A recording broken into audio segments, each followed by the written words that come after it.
नमस्कार दोस्तों। 90 के दशक में दूरदर्शन पर दिखाए जाने वाले धारावाहिक ब्योमकेश बख्शी की आज भी धूम है।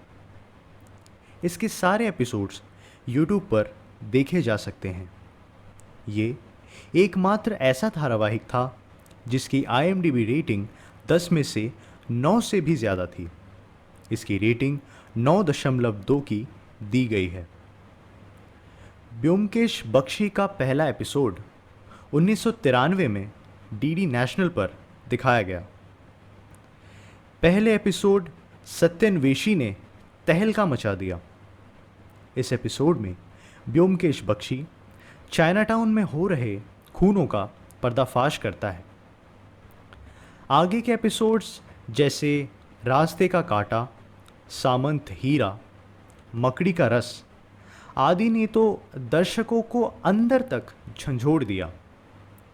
जितना थ्रिल और रहस्य ब्योमकेश बख्शी के एक एक एपिसोड में होता था, उतना तो बॉलीवुड तो दूर हॉलीवुड के फिल्मों में भी नहीं मिलता था। रेत का दलदल एक ऐसा एपिसोड था जिसने लोगों के दिलों में हलचल मचा दी। ऐसी हलचल जैसे किसी हॉरर फिल्म को देखकर भी नहीं लगती। ब्योमकेश बख्शी धारावाहिक शरदिंदु बंदोपाध्याय, जो कि एक बंगाली लेखक है, उनके दिमाग की उपज थी। कहने का मतलब ये है कि ब्योमकेश बख्शी एक काल्पनिक किरदार है जिसकी भूमिका रजीत कपूर ने निभाई थी। रजीत जी को उनकी गांधी फिल्म के लिए भी खूब सराहा जाता है। ये अब तक कई नेशनल अवार्ड्स जीत चुके हैं। दरअसल शरदिंदु बंदोपाध्याय द्वारा कृत ब्योमकेश बख्शी में 50 से अधिक कहानियां थी, परंतु दूरदर्शन में केवल 32 ही दिखाई गई।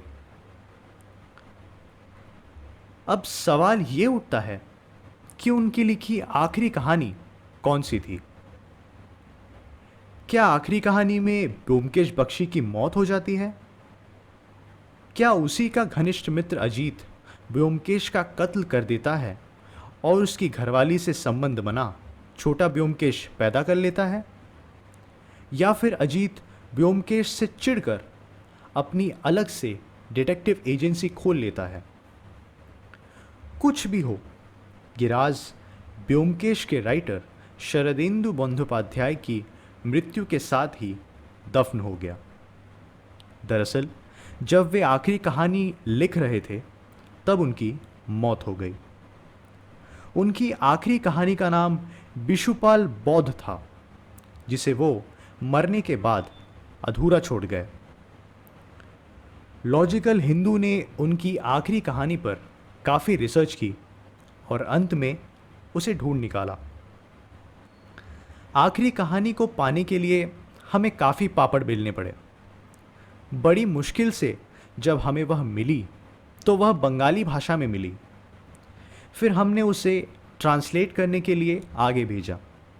जब वो कहानी हमारे सामने हिंदी में आई तब हमारे पैरों के नीचे की ज़मीन निकल गई। इस आखिरी कहानी के लिए तो शायद इंसेप्शन और इंटरस्टेलर जैसी फिल्मों को भी झुकना पड़े। तो दोस्तों, अगर आप चाहते हैं कि हम उस आखिरी कहानी पर आपके लिए वीडियो लाएं, तो कृपया हमें कमेंट्स में लिखकर ज़रूर बताएं। मैं आशा करता हूं कि यह वीडियो आपको पसंद आया होगा। इसे लाइक और शेयर करें तथा हमारे चैनल लॉजिकल हिंदू को सब्सक्राइब करना ना भूलें।